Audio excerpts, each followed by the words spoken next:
The moment Marcus Reed stopped mopping to help a confused stranger, he had no idea his entire life was about to change. Marcus had worked as a janitor at Silverton Tech Tower for 11 years. 11 years of arriving before dawn, when the marble floors still held the chill of night. 11 years of making himself invisible while the important people rushed past, their leather shoes clicking importantly against the surfaces he'd just polished to perfection. He was 43 years old, and most people never looked him in the eye. That Tuesday morning started like any other. Marcus pushed his yellow cart through the expansive lobby, the wheels squeaking their familiar rhythm against the spotless floor. Through the floor-to-ceiling windows, the Chicago skyline was beginning to glow with the first hints of sunrise. He'd always loved this quiet hour, before the building filled with voices and ambition, when he could almost pretend the gleaming space belonged to him too. He was rinsing his mop in the utility closet when he heard it, a sound that didn't belong to the usual morning symphony. Someone was crying. Marcus poked his head around the corner. Near the security desk sat a young woman, maybe in her early 20s, clutching a worn backpack to her chest. Her shoulders shook with silent sobs, and her face was flushed with frustration. The night security guard, Tom, stood nearby, speaking slowly and loudly, the way people do when they mistakenly think volume equals clarity. "I need to see your badge," Tom shouted, pointing aggressively at his own ID card. The young woman's hands moved rapidly, desperately, forming shapes in the air. Sign language. But Tom just shook his head, his face reddening with impatience. "I don't understand what you're doing with your hands, miss. No badge, no entry. Company policy." Marcus watched as the woman's face crumpled further. She pulled out her phone, frantically typing something, but Tom had already turned away, muttering about protocol and early morning headaches. The woman looked around the vast lobby with the expression of someone utterly lost, her hands still moving in signs that no one could read. Something in Marcus's chest tightened. He recognized that look, the particular loneliness of being surrounded by people who couldn't, or wouldn't, understand you. Without thinking, Marcus stepped forward. His hands, still damp from the mop water, began to move. "Are you okay?" he signed, the movements coming back to him like muscle memory, like breathing. The young woman's head snapped up, her tear-filled eyes widening with shock and relief. Her hands flew into motion, faster now, more hopeful. "Oh, thank God. I've been trying to explain for 20 minutes.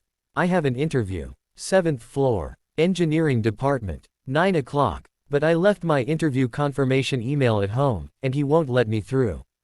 Her signs were sharp with panic, but also precise, educated. Marcus nodded, then turned to Tom. "She has an interview this morning. Engineering department, 9th floor. How do you?" Tom started, then his eyes widened slightly. "You know sign language." "My daughter was born deaf," Marcus said simply. It was all the explanation he ever gave anyone, though the story was so much longer, so much more painful than those 6 words could convey. Sarah would have been 24 now. Would have been. Tom's expression softened slightly, but he still shook his head. "I can't just let anyone up without proper credentials, Marcus. You know that. Call the engineering department," Marcus suggested. "Ask if they're expecting a candidate this morning." While Tom made the call, Marcus turned back to the young woman. "What's your name?" he signed. "Rebecca. Rebecca Chen. I can't believe you know ASL.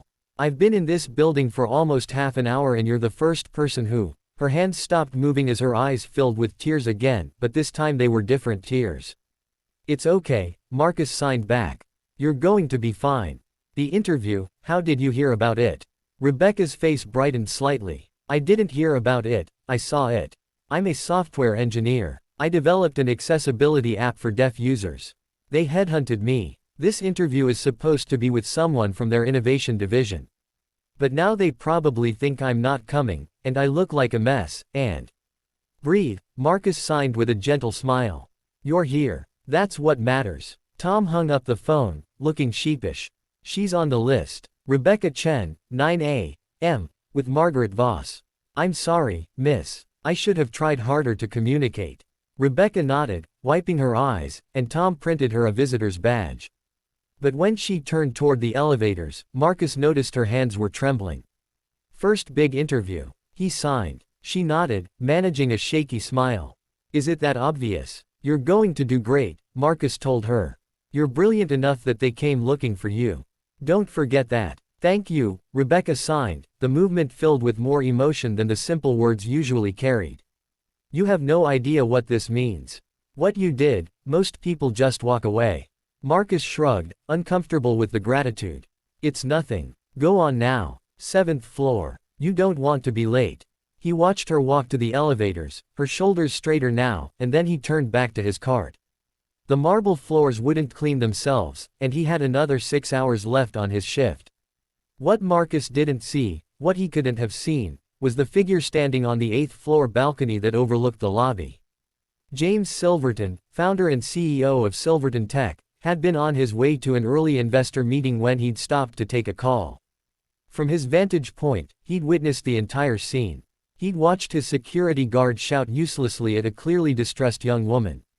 He'd watched dozens of early morning employees pass by without a glance. And he'd watched his janitor, a man whose name he was ashamed to admit he didn't know, step forward and transform the situation with nothing but kindness and 2 hands that knew how to speak a different language. James had built a tech empire worth billions on the principle of human connection. His company's mission statement talked about breaking down barriers and creating accessible technology for everyone. But watching that scene unfold below him, he realized how hollow those words were when his own building, his own staff, couldn't even help a deaf visitor find her way to an interview.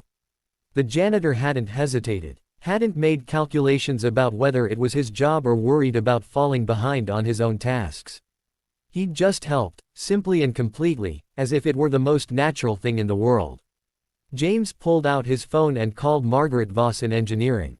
The candidate you're interviewing this morning, Rebecca Chen, I want a full report on my desk by lunch. And Margaret, if she's half as good as her credentials suggest, I want her hired.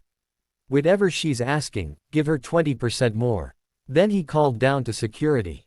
Tom, the janitor who was just in the lobby helping the young woman, what's his name? That's Marcus, sir. Marcus Reed. Been with us for, gosh, must be over a decade now. Send me his employee file. Today. James stood at the balcony for a few more minutes, watching Marcus return to his work, methodically pushing his cart toward the West Wing. There was a dignity in those movements, a quiet pride in work well done. Here was a man who showed up every day, did his job with care, and still had enough kindness left over to help a stranger in need. In a building full of brilliant minds and important titles, James thought, maybe the most valuable person on his payroll was the one everyone looked past. The rest of that day, Marcus noticed something odd. People kept looking at him. Not the usual glance and forget but actual sustained eye contact. The reception manager smiled at him. Someone from the executive floor held the elevator door open for him. He figured they were just being polite, maybe had gotten word that he'd helped someone that morning. By the time his shift ended at 2 p.m., he'd forgotten about it, his mind already shifting to his second job at the diner on 5th Street. When Marcus arrived for his shift Thursday morning, 2 days later, his supervisor was waiting by the employee entrance with an expression Marcus couldn't read. Marcus, you need to report to the executive floor.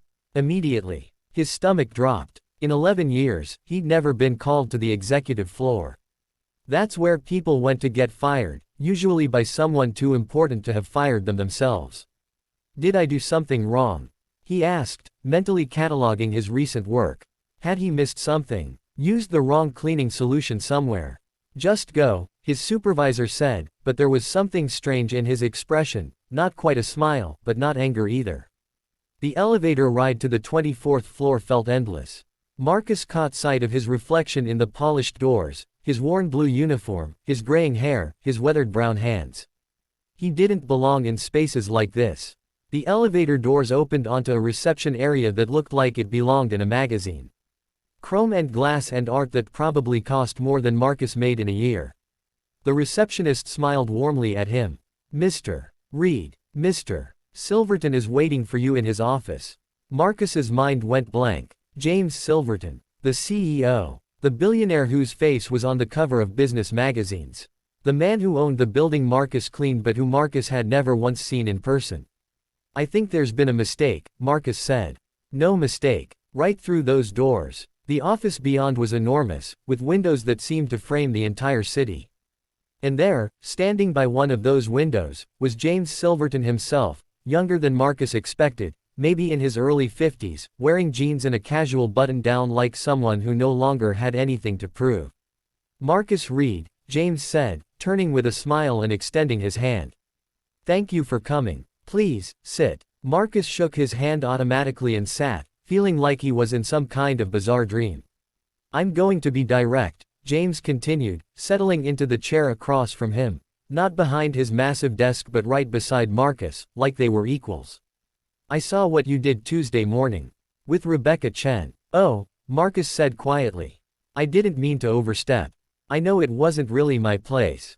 "Your place?" James interrupted. "Marcus, in a building full of people paid to think about user experience and accessibility, you're the only one who actually practiced it. Do you know why you know sign language?" Marcus hesitated, then answered truthfully. "My daughter. She was born deaf." She passed away 4 years ago. Leukemia." Marcus's voice stayed steady only through years of practice. "She was 20. James was quiet for a moment, and the silence felt respectful rather than awkward. "I'm deeply sorry for your loss. Was she proud that you learned to sign?" For the first time in 4 years, Marcus felt himself smile at a memory of Sarah rather than ache from it. "She used to joke that I signed with an accent. My hands were too big," she said. "Made me clumsy. But yeah, she was proud. I built this company," James said, "on the idea that technology should serve everyone. But Tuesday morning, I realized we've been failing that mission in our own house. So I've made some changes." He slid a folder across the table. Marcus opened it, confused. "Effective immediately, we're creating a new position, Director of Accessibility and Inclusion. The role involves overseeing workplace accommodations, training staff on disability awareness, and serving as an advocate for both employees and visitors who need support. The salary is $120,000 a year, plus full benefits." Marcus stared at the number, certain he'd misread it. That was more than triple what he made working 2 jobs. "I don't understand," he said slowly. "I'm offering you the job, Marcus. But I'm a janitor. I don't have any qualifications for. You have the only qualification that matters. You saw someone who needed help, and you helped them. Not because it was your job. Not because someone was watching. But because it was the right thing to do." James leaned forward. "Rebecca, by the way, got the job. She starts Monday. And she specifically asked if you'd be the one to train our staff on deaf awareness." Marcus's hands were shaking. "I don't know what to say." "Say yes. I've looked at your file, Marcus. You've worked here for 11 years without a single complaint. You show up early. You take pride in your work. You raised a daughter who taught you to see the world differently. Those aren't small things. They're exactly what we need." "I never finished college," Marcus admitted quietly. "I dropped out when Sarah was born. My ex-wife and we couldn't afford. This company," James said gently, "will pay for you to finish your degree if you want. But Marcus, you don't need a piece of paper to prove you're qualified to teach people about kindness. You've been doing it every day." Marcus looked down at his hands, the same hands that had held a mop that morning, that had formed signs in the air for a frightened young woman, that had held his daughter when she was scared at the hospital. "My supervisor," Marcus said. "And Tom, the security guard. They'll need training too." James smiled. "So that's a yes." Marcus thought about Sarah, about what she would say if she could see this moment. He thought about all the mornings he'd arrived in the dark, invisible and overlooked. He thought about Rebecca's face when she realized someone understood her. "Yes," he said. "Yes, it's a yes."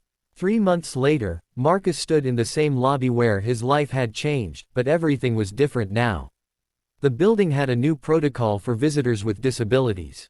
Every security guard had completed basic sign language training. There were visual alert systems installed throughout. And on the wall near the entrance, there was a plaque.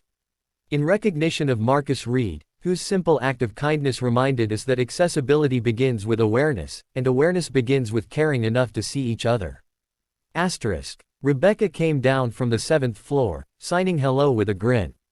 She'd already made significant improvements to the company's accessibility software, and she and Marcus had become friends. "Ready for the staff meeting?" She signed. "Ready," Marcus signed back. As they walked toward the elevator, Marcus caught sight of his reflection in the polished marble, not a janitor anymore, but still the same person. Still someone who showed up early. Still someone who took pride in his work. Still someone who, when given the choice between walking past or stepping forward, would always choose to help. Sometimes the most extraordinary changes come from the most ordinary kindness. And sometimes, when you think no one is watching, the person who matters most is paying attention. Marcus Reed had spent 11 years making things clean and bright for others. He just never imagined that one day, someone would see him shining too.